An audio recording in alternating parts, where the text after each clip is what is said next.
welcome to the Try Talking Sport podcast, hosted by me, Joanne Murphy. Whether you are an athlete, adventurer, endurance enthusiast, or simply have an interest in sport, you have come to the right place for inspiration, encouragement, motivation, and as always, plenty of entertainment. Well, hello July. It's been a hectic few weeks since the last episode, and I realised late last week that I would miss the publication of the June episode by 2 days. So, although this is live in July, I'm claiming it as my June episode. So, bonus for you all, there will be another episode published at the end of this month, and you definitely won't want to miss that one, as we have a very special guest lined up. My announcing season is in full swing now, having kicked off my Ironman season at Ironman 70.3 Rapperswil in Switzerland, followed by Ironman 70.3 Bolton in England. Next week, I'm back over to the UK to Ironman 70.3 Swansea in Wales, which is a pro series race. I'm very excited to see all the action up close on a race day for this one. Then it's off to Leeds for the first edition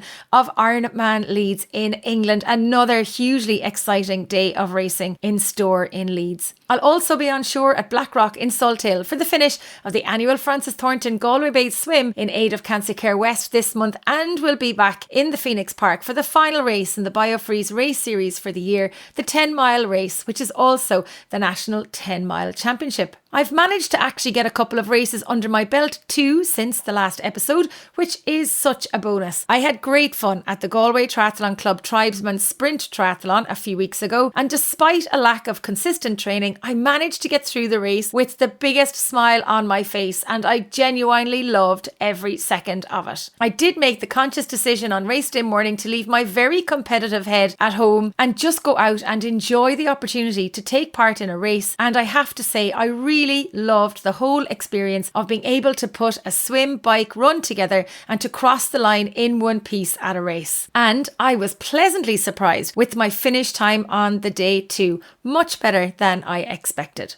I went back to back on the racing weekends after the Tribesman with the annual trip, or should I say pilgrimage, to Mondello for the 5th edition of the Mondello 24 cycle. And boy, oh boy, what a weekend of cycling, crack and banter we had on and off the track. I was delighted to once again MC the event and also joined the Sport Ireland team of 8 to participate in the cycle. So I got to experience the event from both sides. The weather was seriously toasty hot on the Saturday, with the wind picking up overnight. By the time the sun rose on Sunday morning, the wind was down, but the clouds started to roll in. The rain came in a short and sharp burst about 30 minutes from the finish on Sunday at midday, but it didn't dampen the efforts or the spirits of the record numbers of riders taking part in the event. I say it every year, but it really is one of the highlights of my calendar. It is totally doable for cyclists of all levels.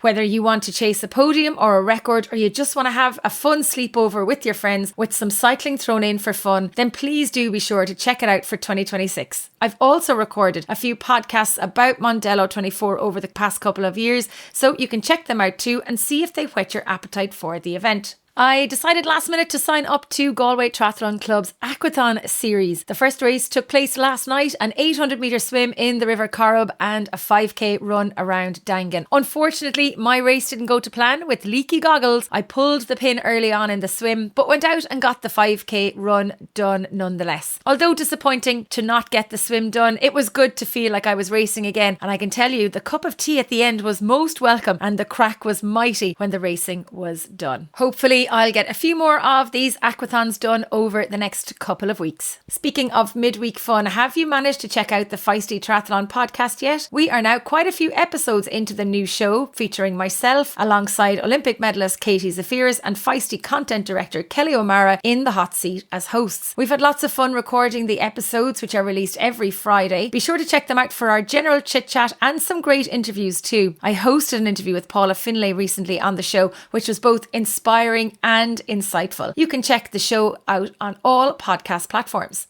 As many of you will know, my right-hand man and fellow announcer at Ironman UK, Jay Luke, passed away suddenly and unexpectedly just over a month ago. It sent shockwaves through our Ironman family and indeed the wider triathlon community that someone so full of life, with so much life left to live, could be taken from us. His absence leaves a void in our lives far beyond the finish line, and although we miss him greatly, we will carry his spirit with us and hear it in every cheer and every single special moment on the magic carpet. We said our farewells to Jay at a beautiful service in Bristol last week, and with the support of his wife Paula have set up a fundraising page in Jay's memory for the Brownlee Foundation, and hope that Jay's legacy will live on in providing the opportunity for children in the UK to experience the thrill of participating in a triathlon and have their own magic moment on a race finish line. If you'd like to donate to the foundation, please feel free to get in touch with me and I can share the link with you.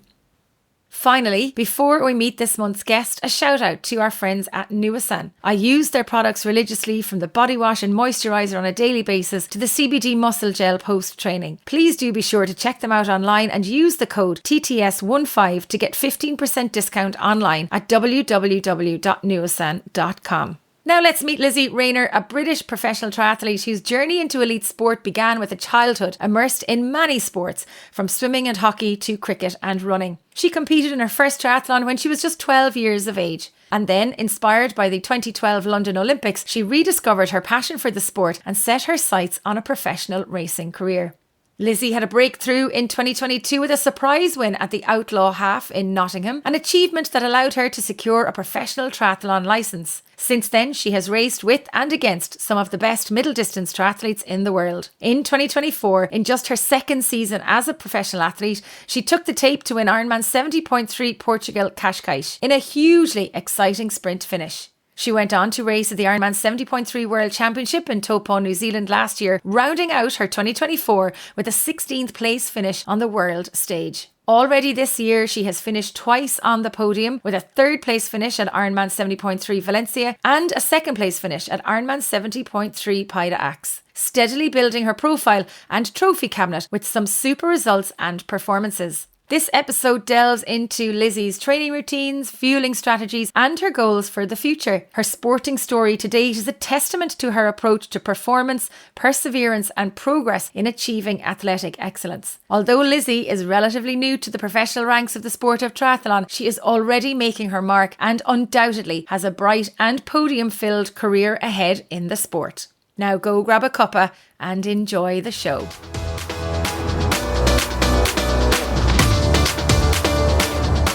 Lizzie Rayner, welcome to the Try Talking Sport podcast on a wet and drizzly Friday afternoon in Galway. Where in the world are you today? Yeah, thanks for having me. I'm excited to have a chat. I'm currently in Surrey in the UK, just with some friends for the weekend in their new house, which is nice. It's sunny, fair, pretty humid and quite windy. Quite humid, yeah. It's quite humid here in Galway as well, but it's a grand soft day, as I'd like to say, with the rain has come in, which isn't very nice for a Friday and Saturday, which I actually have off for a change. So I'm hoping the weather clears up a little bit for the weekend. But Lizzie, you blasted onto the pro scene back in 2022 into a first full season in 2023. But where did you come from?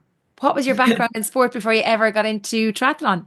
Yeah, so I grew up swimming, not in like the quite hardcore way that a lot of people have done, but just like 2-3 times a week with my local club, and just had always done that since the age of 6-7.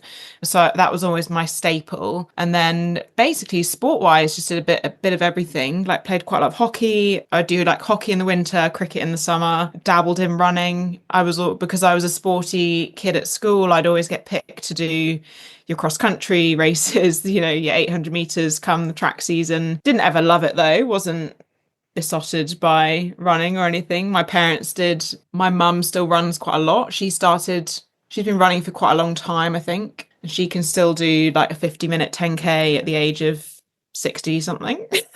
And then my dad was the RAF modern pentathlon champion back in the day. So pretty good genes. So that's really helped. But I was quite sporty growing up, did everything, which I think, not specializing too early really helps.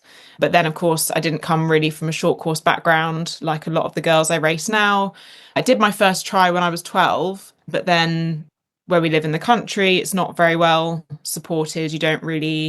There's no real provisions to help someone at that age go out on your bike, and there's no clubs or anything. So I then revisited it again when I was 16, which I think was the summer of London 2012. So I always remember that quite fondly, and that sort of like quite a lot of people I imagine inspired inspired me to pick it back up again. And then I went to university at St Mary's in Twickenham and decided, it's quite known for its running, having had like Mo Farah and Beth Potter went there, and I decided to focus a bit more on the running, which was really good. But also spent quite a lot of time being injured. I was still swimming with the masters squad and then was just doing sessions on the watt bike. And I thought, actually, I'm just going to do triathlon. As someone who seems to be fairly average at quite a lot of things, triathlon seems to be the right sport for me. So Did you say you're pretty average at quite a number of things? I wouldn't say that now. yeah, I think maybe I don't think I was ever going to settle on one sport. So I guess I found that perfect sport for me. And then, yeah, I started being coached properly when I left university in 2019, had COVID, lockdown, all of that. So I was just sort of training, no racing. And then decided after that in 2022 to do my first middle distance race at Outlaw Half in Nottingham, which in the UK is one of those gateway events that if you win, you get your pro license, which wasn't really my goal at the time, because obviously being my first middle distance race, I thought top 5 would be quite a good result. We'll see. I'd literally just got a TT bike, barely ridden it. I'd been working in Spain for a professional cycling team, wasn't having the best time, and was quite ill in the lead up to this race. And then, yeah, so I won. Which I always say was an accident or it was lucky or whatever, but people always tell me off for saying that. But I think then that day I thought, it wasn't until I crossed the line and then Helen said to me, oh, you can get your pro license now. I was like, oh, okay, maybe I should just go all in and chase this dream. So I quit my job in Spain, moved back home, and the rest is history. I think what's unique is that my second ever middle distance race was a pro race. And that was Ironman 70.3 Swansea in 2022 with like Kat Matthews and Alistair Brownlee. And these people, like, especially Alistair, like, I've looked up to him for so long. And then suddenly you're on a start line with him. So it's quite a bizarre moment, but it's gone quite well. So I'd always said when I got my license, I'd give myself 3 years to see if it would work out, because I didn't want to waste any time doing something that just I wasn't very good at or wasn't going to work out for me. So luckily it is working out. So I'll stick with it. And, yeah. And you've had some really good results as well. Even this year so far, third in Valencia, second at Paida Axe. But the big one was the Ironman 70.3 Portugal at the end of last year. How many Ironman 70.3 races had you done at that stage before you took the tape? Maybe 8 or 9. So not heaps. Yeah. Yeah. That was that was a really, really good day. Yeah, I loved it. I love that race. It was my second ever pro race. In that first year I turned pro. And then, yeah, so to win there was really special. Yeah. Talk to me about that race, because it looked like everything came together for you on the day, even though it was a mad dash to the finish line and a crazy sprint with Regine Callange. Yeah, so I had a really good swim. Wasn't that far off Steph and Lisa Pertra. They broke away on the bike. And I worked really well with Nina Darren there was a group of 3 of us. There was one girl who just sat at the back, but me and Nina worked really well together to like claw back time to Steph and Lisa. And then Lisa got a drafting penalty. So then it was just Steph on her own. And if you don't know the course, it's basically you do a loop, really gorgeous loop around the national park or whatever it is. And then you do an out and back to Lisbon. And so coming back from Lisbon, which is about 30 or 40k on one road, it was just like a block headwind. So obviously me and Nina working together were probably moving a bit faster than what Steph was on her own. And that was really good. And then we got into transition and I just sort of settled into quite a good rhythm, and then took Steph with, it was about 10k. It was either 10k to go or we'd done 10k. It's similar. It was half marathon. So same thing. And then, yeah, just sort of kept going. And then I thought I was okay, because at the last turnaround on the lap, which is about 5k to go, Jeanne wasn't in my radar. I thought, actually, I'm okay. If you don't ever slow down, it's not in your nature. But I thought mentally, I was like, okay, I think I've got this. And then we dropped down into the harbour, do the little dog leg by the lighthouse, and she was just there. And I remember, I think I swore quite heavily out loud, because I was like, I've done all this work. I've worked so hard. I was like, I can't. Mentally, for a second, I was like, oh, okay, I've lost. And I was like, no, what are you doing? Like, you're not losing now after all this time. And I knew I had 10 years on her. So, in a sprint finish, I'm like, physiologically, I should have it. So then we had to run up that horrible boat ramp. But then it's just a downhill to the finish. And we basically, I think probably from about 400 meters, as soon as we got basically the top of that boat ramp, we just started sprinting. And I looked, I think the last 30 seconds of the race were at like 3 minute K pace or something, I was like, I've got to win this. But I'd be full of so much regret if I didn't try, if I didn't win. So do you even remember what it was like coming down the finish line? You probably didn't get to savor that first win on the finish line, where we bring everybody in and high-fiving and all of that because you were under pressure. It was literally to the wire. I could feel she was on my shoulder and I thought, is she just going to come out and go past me? And then I knew I had it in the end because I felt her drop back. But I didn't get to enjoy that finish line. But then Paul was like, just go back out and enjoy it. And then I started crying. I was like, oh, okay, I really am enjoying this now. But I think it's the first and only race I've been properly sick after. Oh, really? In the sense of that you dug so deep? Yeah, I think I literally, I think I gave everything. Yeah. I'd be thinking of your quads in that sprint down the hill. Is it still the same where you have to come down into the town from transition on that hill? Yeah. And I can imagine that your quads were absolutely on fire. Yeah. I was actually okay after. My body wasn't too bad, but I think, I don't know if it played in my favor that it was a downhill sprint. You don't know, do you? But I knew I had to give it everything. Otherwise, I'd be full of so much regret. Not easy to come across. And I had a really nice message from Mark Matthews after, and he was like, that was an amazing race. And he said he'd be so surprised the amount of pros that don't actually have a win or ever get a win. So to have that was really special. And I think, it's obviously really helped my career. There's some good girls there that day. And then, to back that up with like a good result at Worlds a couple of months, was it like 2 months after?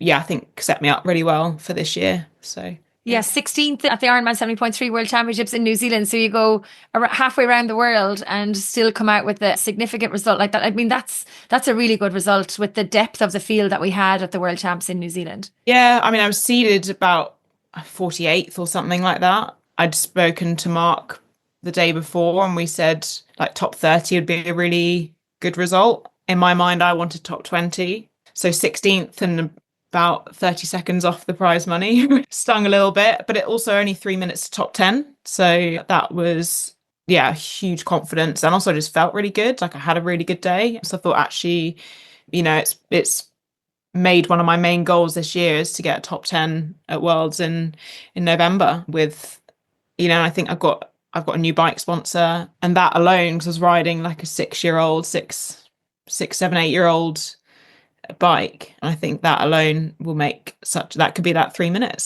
So absolutely. And then the other thing that I think is important as well is that the not disregarding any of your previous results or your podiums that you got, but to get a win and then to do so well in New Zealand in terms of your own self-belief and your confidence. You said at the outset that you'd give this 3 years. You've had significant impact in the sport as an athlete now with your results and performances so quickly that it must give you more fuel for the fire and a lot of self-belief as well, that you deserve to be where you are and deserve to be doing the sport at a high level. Yeah, definitely. And I think what's really exciting is that because I've come to it so late, I haven't got those 10, 20 years of training behind me, is that I know I have so much more to give mentally and physically. Like I still feel really fresh, still feel really new to it all, feel like I'm learning every single day.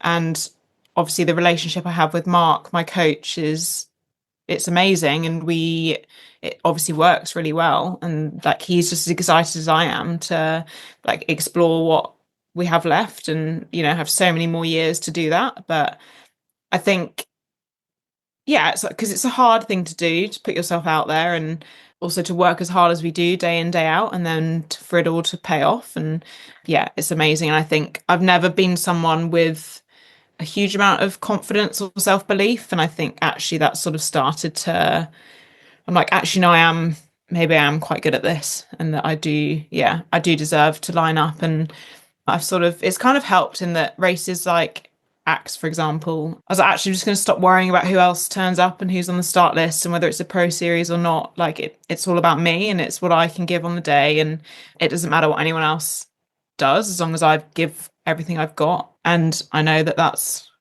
I've got quite a lot to give. So yeah, a massive confidence. And then obviously to start the season in Valencia with like leading the race from I think like kilometer 5 on the bike to kilometer 18 on the run. I've never ever been in that position before in a field like that. So that was quite wild. Obviously didn't finish the job, but Well, you still ended up on the podium. yeah, exactly. And those girls ran 114, 115s to my 122, which like I know I can run better, and I just maybe didn't quite fuel sufficiently during the race. So I mean, you learn. I'm not disappointed with third, my first race of the year, especially with a few new sponsors, and obviously having a bike sponsor adds a bit more pressure because they're quite rare to come across. So I did have a bit more pressure, but I think yeah, I'm glad. Well, I obviously took a lot from Valencia and changed some stuff moving into Axe, and yeah, I think obviously had like the performance of a lifetime there, I think. Finishing behind Marjolaine, who really had like a home race there. So you are lining up for Swansea in 2 weeks. So how are you feeling about going into Swansea? You've raced it quite a number of times now, so you should know the course like the back of your hand. Yeah, no, I'm really excited. I say basically being a home race, it's 2 hours down the road. I've done it. It's my fourth year racing it. It was my first pro race back in 22, so I've got really good memories. I do love the course. I think it really suits me. It's obviously really punchy, but there are still some quite nice sections for the TT bike. You don't know what the weather's going to throw at you. So I think someone who's based in the UK, trains here all year round, it stands you in really good stead to be able to tackle whatever the conditions decide to throw at you. Because I remember the first year it was unseasonably warm, and I think even the Welsh were like, this is just crazy. It was like, I think it was like mid to late 20 degrees, which is just crazy for Wales. So no, I'm really excited. I obviously have family and friends there who can't often come and see me race. My mum is obviously a big supporter, and she's a teacher, so can't often come to a lot of my races. So she'll come to Swansea and Marbella this year, which is really special. My dog will probably be there, which is like an extra little incentive as I'm running around. My coach will be there. He doesn't get to come to many races. And yeah, it's just, I love the race. The Welsh, I don't know if it's because of the heritage of Ironman Wales, but they show up and the support is absolutely phenomenal. Obviously, I have some massive clubs down there like Swansea Vale and Nathan Ford and all of those guys, but I love it. You get onto that run, it does help. It really does help. Yeah, the course definitely lends itself to having a lot of support as well, with the Princess Dock where the swim is, and then the run is a 2-loop run as well. So then the spectators don't have to be too spread out, that it's not a massive one way out and back. Yeah. Knowing you can see your support team like probably 4 times on the run is actually makes quite a big difference. It can be a tough run because it's so flat. You come off that bike, and then sometimes I think, for me personally, the flatter runs are actually harder. Like obviously I ran really well in Axe, which is quite rude to run that fast on that course, because it's just, you look at it and you think, no one's running under 80 minutes on that course. It's quite mentally tough as well, because you get to see everyone quite a lot. I quite like the fact, because it's an out and back rather than loops. So you can, obviously it's quite handy knowing where you are, but equally, I don't know if I like that or not. Well, I suppose if you're not at the pointy end of business for whatever reason, it does give you the impetus to run a bit faster if you can, to try and start making up ground, and you can see that you're making ground on people, so that you can work really hard to get to a podium or to within the prize money aspect of it as well. And of course, it is a Pro Series race, the only one in the UK this year, so I'm very excited for it. One of the things that you have changed as well, not just your bike sponsor, but you've actually brought on board a mental performance coach. Talk to me about the decision to do that. What was the catalyst to do that? Yeah, so I've been working with Debbie now for about a month. So it's still quite new, but I sort of thought we do so much from a physical point of view with training, recovering, eating, sleeping, all of this. And I thought actually I might be missing something. It's an area that I don't know much about. I do stuff that unconsciously helps that side of performance, but nothing intentional really. So I thought actually now is the time where we're looking for those. I mean, it's not even a 1%, right? It's probably going to be quite a big percent. And I thought, let's see how much of a benefit I can get from this and see what we can maybe work out that I'm missing or not doing or whatever, and see what how much more we can gain from that. And so, does she have you doing things like visualization, or is it just more recovery for yourself to relax, to find time to meditate? What does she have you Yeah. doing that's different? So we haven't done a huge amount so far. We've just sort of gone through a lot about my goals and what I want to achieve this year. And so much in the way I've said stuff, she's been like, no, say it like this, or just reframing how you word some things. And then things like I spoke to her before I went and did the recce of the Swansea course. So there was quite a lot there that I was meant to like timing of nutrition, and basically just she's emphasized the fact that you can and need to be really anal about everything you do, which is great because that's me. So I was quite happy to hear that. And then around that, I'm basically doing we do like a performance journal, which I haven't done yet, and then like a daily habits journal type thing where I literally make a note of everything: sleep, mood, what I've eaten, training, basically everything, so we can sort of pick up trends and see what we can work on really. And then she's also said that I should probably nap a bit more, which is not a bad thing, but trying to fit that in is actually quite difficult. And I still live at home, so imagine telling your mum that you've been told to do a bit more sleeping. It didn't go down particularly well. But I've been told. It's all part of the job, you see. You have to tell her it's all part of the job of being a pro athlete.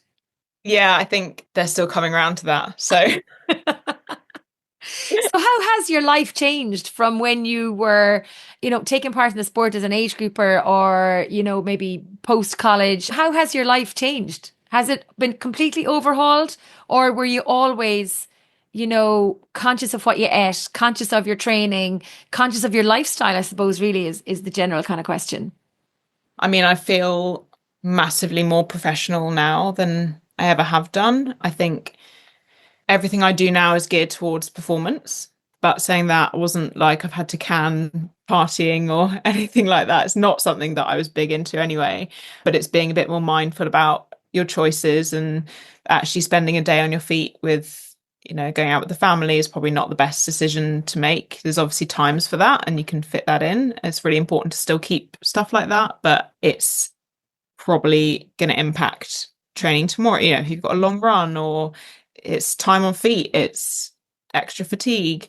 But I wouldn't say my life has changed massively. I was talking to a friend this morning about this actually, because I did a webinar with my nutritionist and some of his group. They're like, "Oh, you're so humble and thank you for being so open." And I was like, actually I don't feel any different really to like 20-year-old me that finished university. And I think it's quite nice now that financially it's starting to work as well, that I work half a day a week. I do a bit of coaching on the side, but I work in a physio practice half a day a week. But that's come down from like 3 days to two, now to one.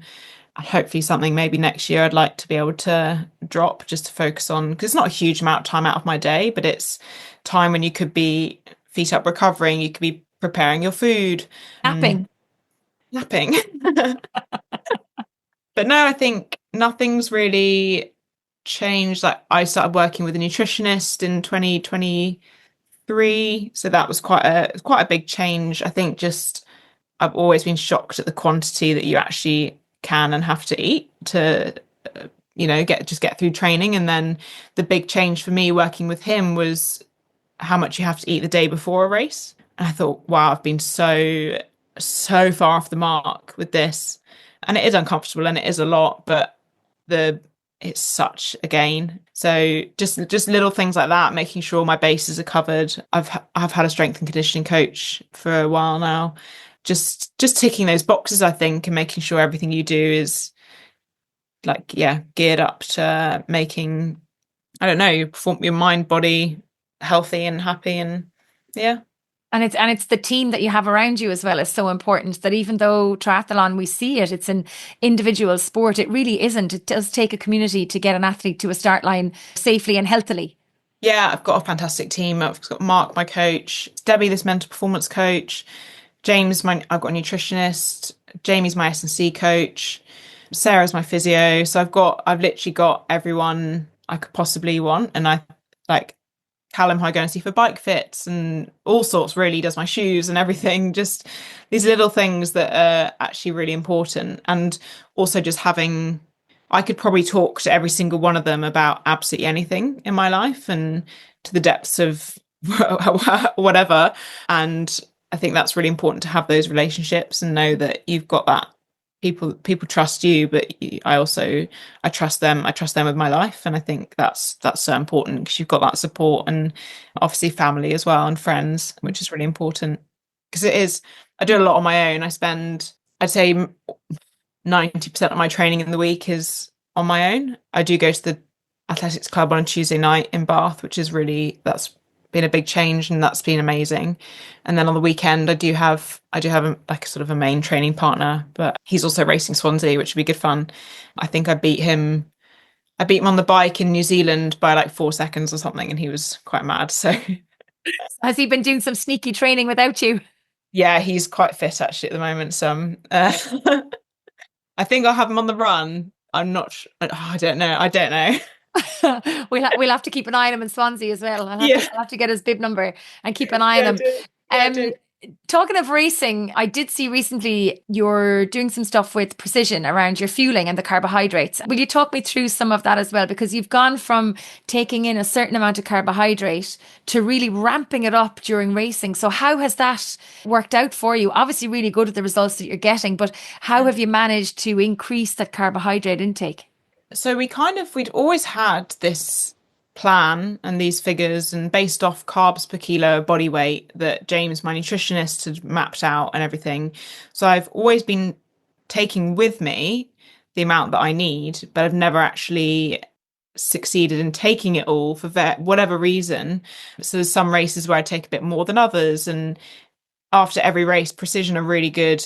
Emily, one of their sports scientists, will have a chat and I'll tell her everything I've eaten and then she'll do the maths and all of that.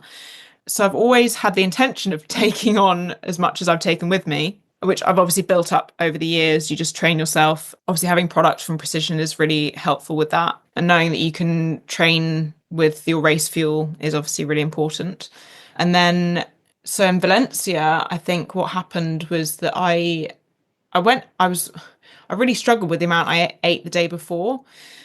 And I think I was just quite full on the day. I didn't quite feel like I had the capacity to take on as much as I should have done during the race. And obviously being so low off the front on a fairly flat course, like 600 meters of climbing, but also on a windy day means that you're actually quite reluctant to get out of aero and take on your fuel, which is really silly because I should have just thought about the run because I suffered so hard on that run and I cramped.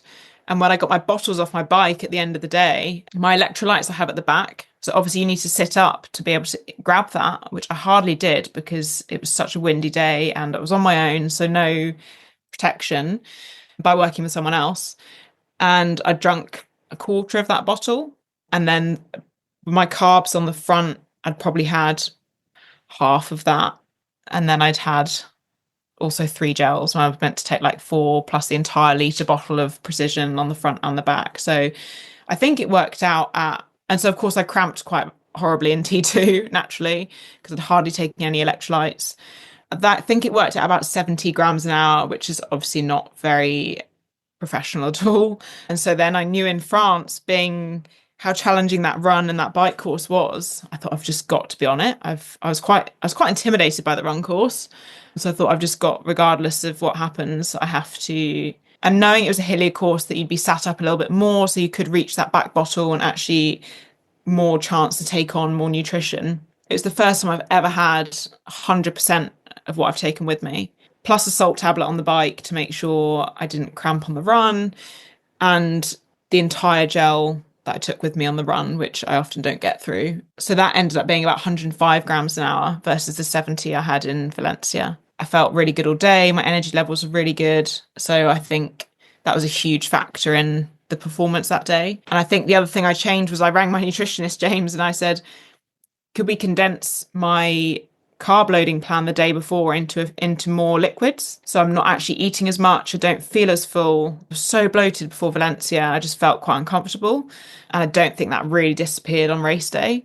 So we basically condensed it into quite a lot of Coca-Cola, How precision did you carb sleep? mix. No, I was actually okay, but I drank about 750 mils of Coke before midday the day before. And as someone who doesn't, I don't ever drink Coke in training or during racing. It maybe that's my magic Were magic you not sauce. hyper on Saturday afternoon? I don't think so. No, I don't. No, I think I was fine. When you said liquid carbohydrates, I was thinking, oh, fair play to her now. She made a nice smoothie with some bananas in it or something. But no, you just had like nearly a litre of No, Coca-Cola. just sugar, just pure Just sugar. sugar. That's But crazy. it meant that I felt less full.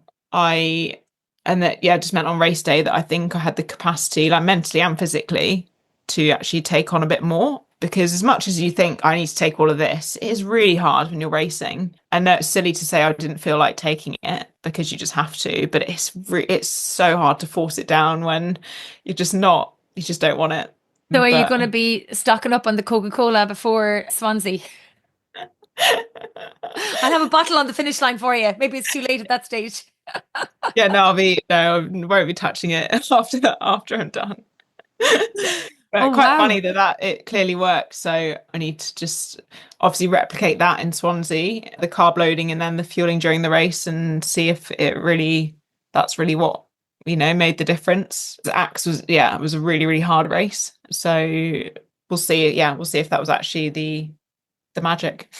And when you look at Swansea, who do you hope is on the start line with you to race against? Well, obviously you do hope the bigger names are there, because obviously if you want to be one of the best, you want to be able to race those girls, and obviously that's what the Pro Series has given us, that opportunity to race those bigger names. So obviously Kat said she's racing, so I really hope, I imagine she will. She sticks to her plan, so I'm quite excited to race her. Yeah, I just hope that, I think it's probably quite a good time in the year that it should attract those that obviously aren't doing Roth on. It's probably a good opportunity for those targeting the Pro Series to get 70.3 under the belt. So any of the top girls, really, I'd love to see race. I think it will be interesting to see how the Europeans and Americans fare on the Gower. They're quite technical, quite rough. They're not like nice, smooth European climbs. They're short, sharp descents, short, sharp climbs. You just need a bit of brute force, and obviously the weather and the cattle grids and that The come wild with horses.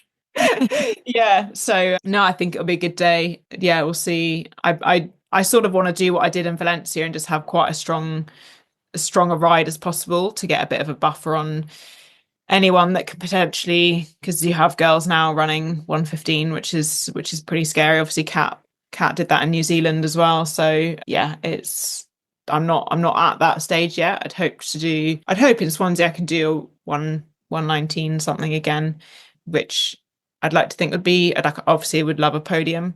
I've come sixth, fourth, and third. So Going in the right direction at least. yeah.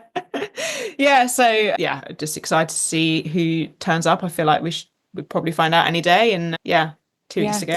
So yeah. And you mentioned at the outset as well, that you looked up to Alistair Brownlee and to Kat as athletes when you were, watching the sport before you really got stuck into it. Do they still inspire you? Are there other athletes that maybe have come through that you look at now and go, wow, I can't believe I'm actually towing the line with these guys? Yeah. That obviously Alice's retired, but yeah, I think someone he probably is one of the best athletes across all distances that we've seen in triathlon. And then yeah, obviously Kat, I think I really look up to her and what she's doing. She's so flipping versatile across, T100, 70.3 Ironman. To do what she did last year with second at Ironman Worlds and second at 70.3 Worlds is just phenomenal to have that range. So yeah, I definitely look up to her. Obviously someone like Laura Phillip, I'd love to be able to run like that. I think who wouldn't? So yeah, I think we've got a lot of people in our sport that are just continuing to raise the game. And it's really exciting to be in this era where like hopefully I can be a part of that and someone can look up to me one day, and yeah, I can be in that same conversation, which would be really Yeah. cool. And there's a lovely group of you together as well. I know Steph Clutter book as well is in that kind of that similar time frame, I suppose, as well, of when they've come into the sport, into the professional ranks of the sports as well. So we've seen, Lucy Gossage at one end, she's crushing it out there now in ultra distance running, but she was the golden girl of Ironman racing for so long in the UK. There was a couple of people around her as well, but now, we've got Kat Matthews on the world stage and others, obviously Lucy Charles Barkley, Yeah, and, yeah. Forgot to mention them, yeah. and we saw Indy Lee. I forgot to mention Lucy, but Yeah, yeah, yeah. Lucy, yeah. there's so many of you now, that there used to only be a handful of you, but now there's so many of you that, it looks from the outset that there's a lovely sense of camaraderie between all of the British girls, whether you're Ironman 70.3, T100 or short course racing. There is a lot of, I suppose, communication and camaraderie between you when you're both on and off the race course. Yeah. I think, yeah, it's as soon as that start gun goes, it's quite different, but it's everyone's so friendly around, which obviously really helps.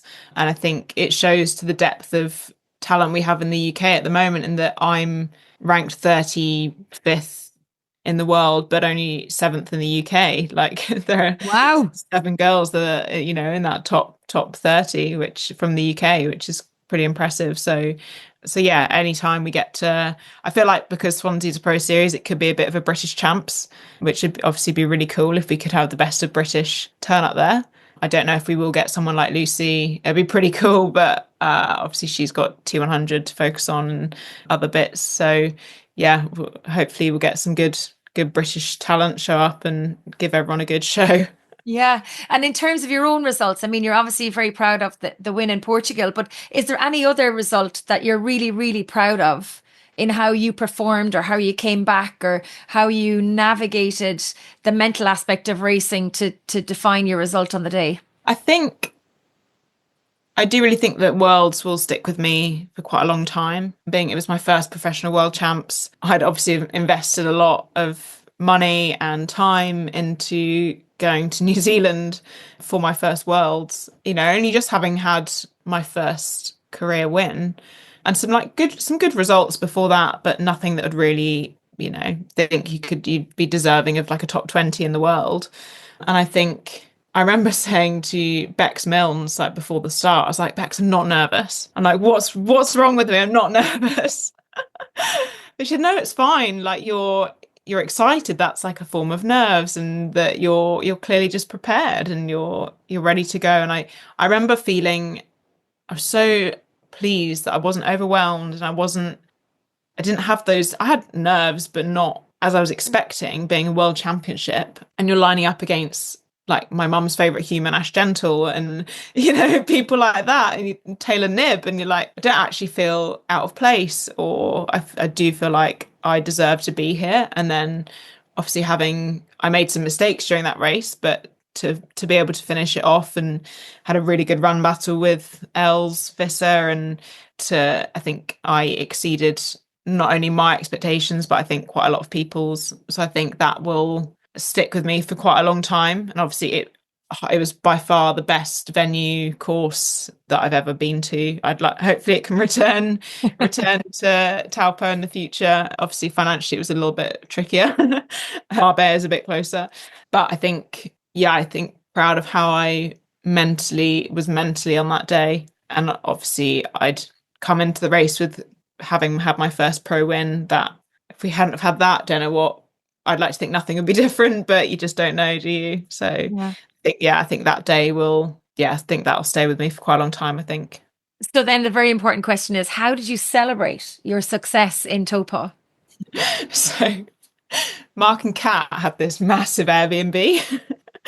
But I think Kat was like, I'm not sure if I'm going to race, so I'm just going to book a really nice house. And if we don't race, we'll just like have a holiday. So I went with Kyle Glass and a couple of others to this party at Mark and Kat's, and it was so weird because I was in the hot tub with Kat, and then like Taylor Knibb turns up and Scott Deroux turned up and like Greg Welch and all these people. You're like, and who else was there? Crowe was there. And I was like, this is just, I didn't know whether, I thought I was out in just some very bizarre dream.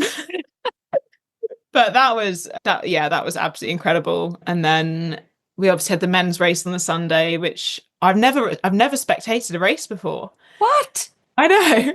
Obviously like little local events, but nothing on that scale, because obviously we always race at the same time.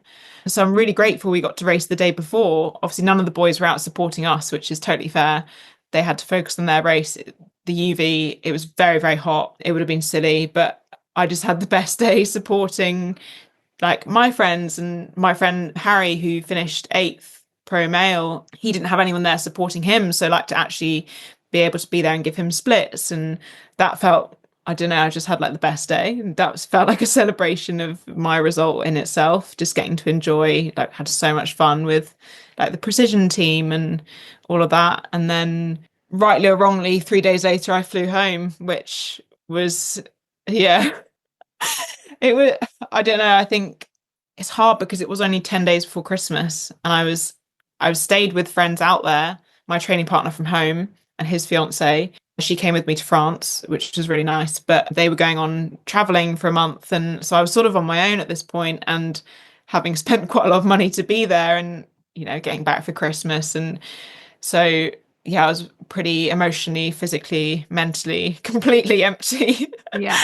By the time I had to fly home. So that was a bit of a struggle, but hopefully in future I can spend a bit more time and in these amazing locations we get to go to and enjoy it a bit more.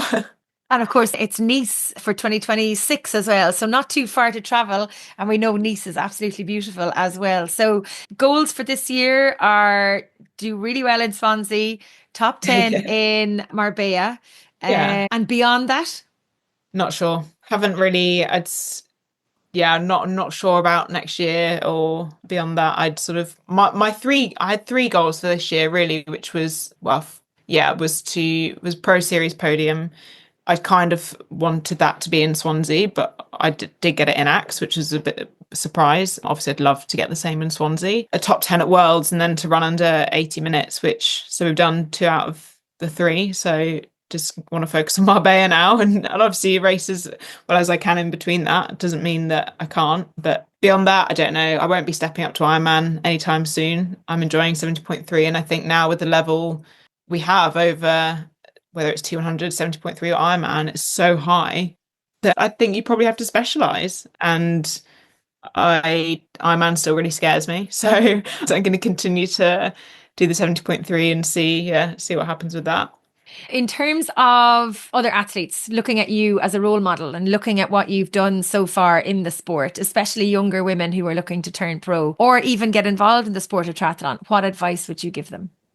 Find a really good group of people that you can have fun doing it with, because I think it is really hard. A lot of it is on your own, and it is about fun at the end of the day. And I tell this to my athletes who race. I'm like, don't forget you do this for fun. Obviously it is different when you turn professional, but I still have so much fun, and most of that fun comes with training with other people and having those groups you surround yourself with, and makes time go really fast and paces feel easier and all of that. So I'd say, find a good group of individuals that make you a better person, and you can all, use each other to lift each other up. I love it. Well, thank you so much, Lizzie Rayner, for joining me on the podcast. I look forward to seeing you absolutely smash your race in Swansea in just a couple of weeks' time, and look forward to calling you across the finish line. Good luck with all of the final racing preparations, and I shall see you in Wales. See you in 2 weeks. Thanks, Jan. See you. Thanks for tuning in. I hope you enjoyed this episode. You can get in touch with any feedback or guest suggestions by emailing me on trytalkingsport@gmail.com. If you would like to hear more great episodes of the podcast, be sure to check them out on our website or wherever you get your shows. You can follow all of our activities and podcasts on Facebook, X, LinkedIn and Instagram. If you have any feedback or guest suggestions, please email me on trytalkingsport@gmail.com. As always, I'd love to hear from you. Until next time, thanks for listening. Stay safe, keep smiling, and remember to look for fun and adventure in every day.